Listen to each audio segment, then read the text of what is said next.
John Lennon. Here we go. You might know John Lennon for his role in How I Won the War. Or, obviously, he was a prominent member in the Plastic Ono Band. You also know that John Lennon adopted New York as his city of choice, but there was a period in his life that he referred to as his lost weekend, which actually lasted for 18 months from the summer of 1973 into early 1975. Okay. September of 1973 to early May 1974 being spent mostly right here in Los Angeles. It was ready to break another. Break another soul. The cause of this weekend was that John and his wife, Yoko Ono, they were having marital problems. I can't believe that. It is weird because the image of them now is like, oh yeah, they loved each other and he just didn't have time for the Beatles. Yeah. Maybe not. Ono felt that she was ruining John's career and she knew that people hated her. Greg is nodding right now. We're trying to get Yoko on as a guest. All we get is Cynthia Lennon. She keeps emailing us. She felt that she was ruining John's career, and she knew that people hated her for that, and that people hated John because of her. So it was too much, and she wanted out. And at the same time, she saw that John's eyes were starting to wander. I can't believe that. And that an affair was inevitable. So to preempt this, Yoko approached their assistant that they had had since 1970, a 22-year-old from Spanish Harlem named May Pang. So Yoko told her that she and John were not getting along, and that she knew that he wanted to be with another woman. So she wanted it to be someone she knew and she trusted to treat John well. So that's healthy, right? They're very open, okay? Don't just put your own stuff all over John and Yoko.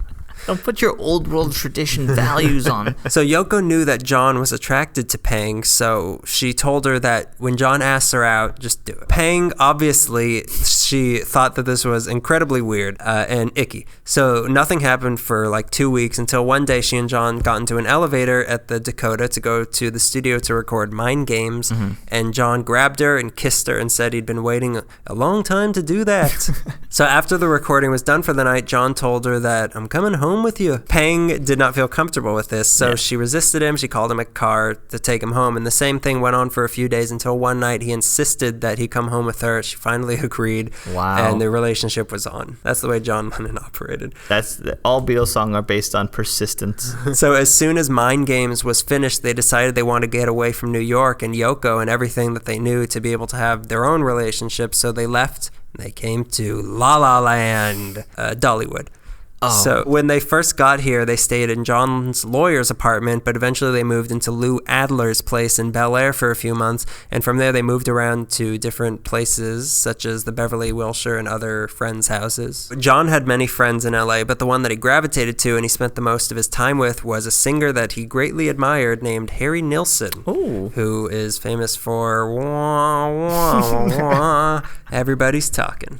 The two were good friends, and they had a lot of respect for each other. Unfortunately, Nilsson was notorious for the Herculean amount of drugs and alcohol that he would take part in. He would drink so much that after he sang, there would be blood on the microphone. Wow. So what was worse, he had a very strong enabling effect on John, who already had an inclination for taking too much part in things like that. He's very participatory. Very much so. And without Yoko around to keep that behavior in check, John started doing a lot of substances. So they would often go to the Rainbow Bar and Grill, which is still there at 9015 Sunset Boulevard. There's even a plaque in the room upstairs that commemorates the Hollywood Vampires, which was a late-night drinking club that Nilsson and Lennon were a part of, in addition to Alice Cooper, Mickey Dolenz, and Keith Moon. I never want to be in the room with any of those people. Oh, no, maybe Harry Nilsson. Maybe Mickey Dolenz. Maybe Mickey Dolenz. What was it like working with Davy Jones?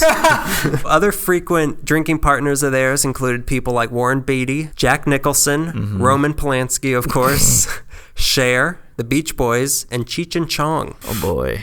So the most notorious of John and Nilsson's exploits happened at the Troubadour, which is at 9081 Santa Monica Boulevard. The first incident started with a dinner at a restaurant called Lost on Larrabee, which seems to have been at 805 Larrabee in West Hollywood, where John, of course, had been drinking. He went to the bathroom and he came back with a Kotex pad stuck onto his forehead. Funny. Yeah, and Pang pleaded with him to take it off. Please, take it off. But he refused to do it, and it just stuck there because of his sweat, so he just left it on for the whole night.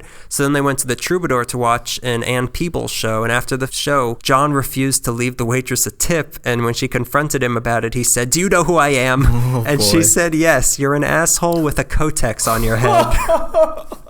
I love that. I would have loved to watch that. So the more famous incident, though, it happened on March 13th, 1974, also at the Troubadour, at a Smothers Brothers show. So it was the Smothers Brothers' first appearance in LA in 5 years, and John and Nilsson and Pang were sitting in a VIP area, and John, with the encouragement of Nilsson, kept ordering brandy Alexanders. So John got very drunk.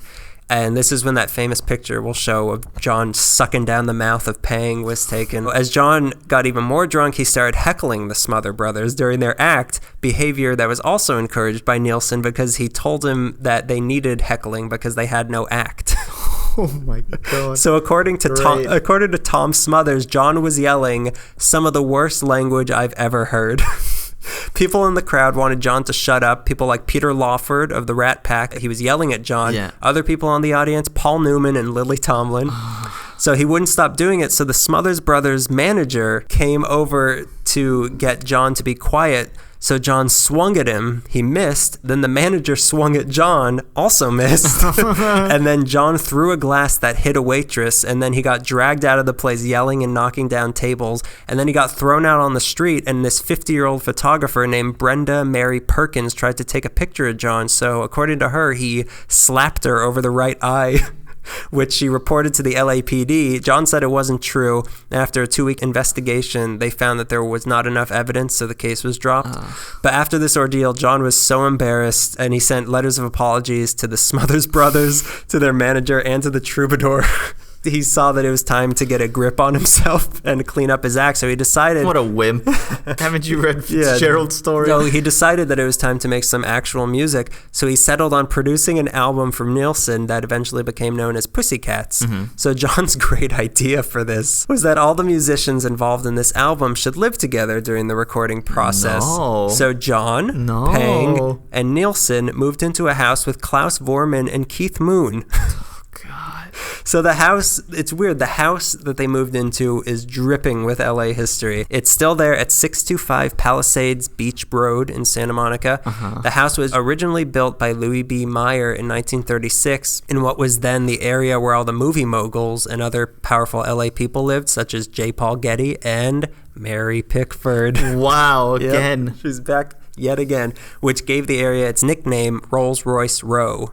That's easy to say. So at the time, Meyer was the highest paid person in the U.S., so the house has 20 rooms, and the construction of it went on for 24 hours a day for 6 weeks straight. In 1947, Meyer divorced his wife, who got to keep the house, and in 1956, she sold it for $95,000 to none other than Lennon's future foe in the Troubadour, Peter Lawford of the Rat Pack. Wow. And his wife, Patricia. So now Peter was friends with Marilyn Monroe. And Patricia was John F. Kennedy's sister. So eventually the two were introduced, and this house became their love nest whenever Kennedy was in town, and Kennedy made it a point to come to town.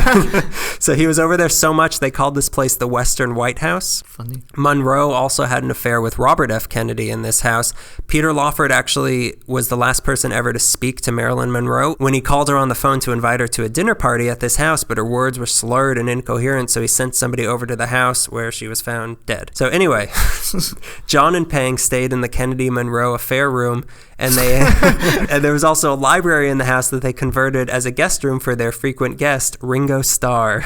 He basically lived there. He was basically living with Ringo Starr. So the first recording session for this Pussycats album happened on March 28th, 1974 at the record plant at 1032 North Sycamore Avenue in Hollywood. So that night of the first recording was incredibly historic. So after the session was done around midnight, a couple of old friends stopped by to visit. Charles Manson. Close.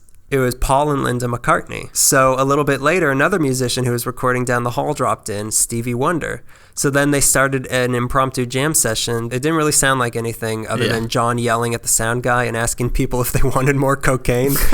But there's a recording of it that is now known as A Toot and a Snore in 74. So unfortunately, Ringo and Keith Moon, who were there earlier, they had already left to go party.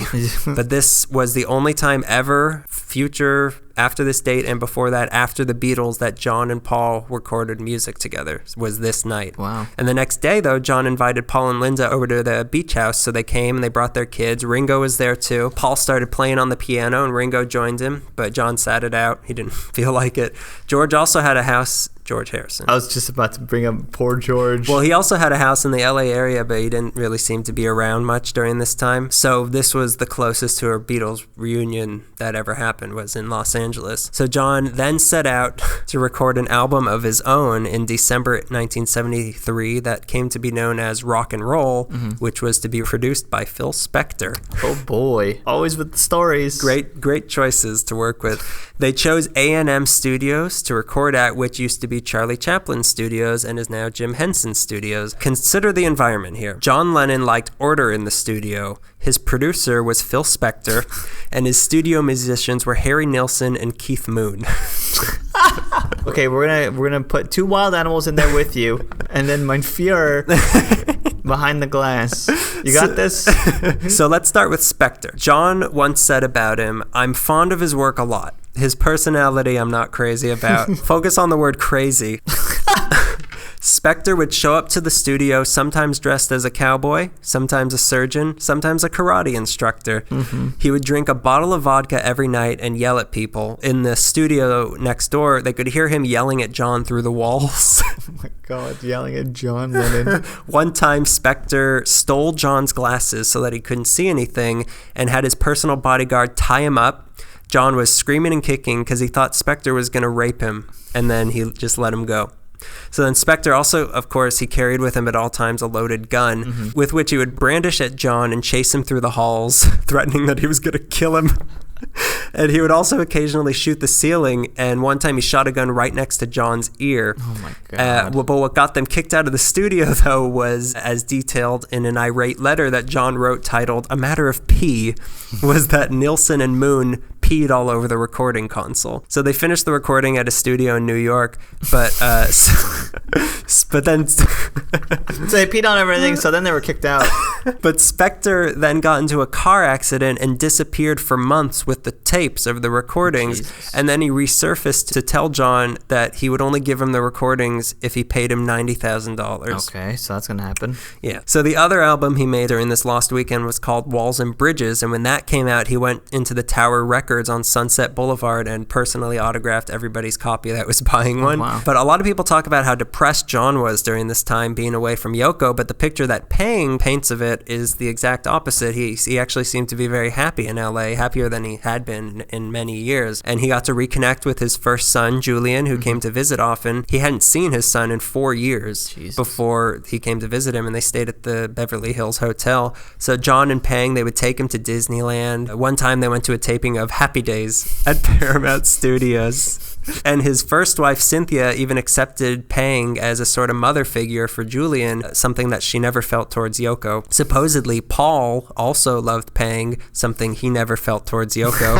So it seemed like Pang was good for John in a lot of ways, and they were happy. Her voice is even on the song Number 9 Dream. She whispers, "John, John."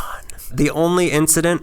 She's trying to wake him up. The only incident was when they went to Palm Springs once, and John got very drunk and almost strangled her to death before Nilsson had to pull him off of her. And then John was getting ideas about how fun it would be to reunite the Beatles. Yeah. And Pang was like, "Yeah, you should do that." So he planned to visit Paul and Linda, who were living in Nolens.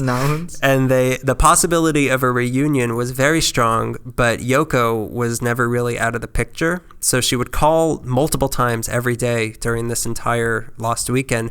Then in February 1975, Yoko wanted John back, and she told him that she had found some new hypnotherapy way to quit smoking, and he really did miss her, so he went back to her. He never went to Nolens like he planned. There was no Beatles reunion. Pang went on to marry and then divorced Tony Visconti. Okay. She now lives in upstate New York with her 2 kids and makes jewelry. Okay. She doesn't speak much to Yoko. She's still very close with Cynthia, though. It was a great romance, but ultimately, Yoko probably was what was best for John. And they really did love each other, which is why they got back together. So happy Valentine's Day, everybody. John Lennon was murdered 5 years later.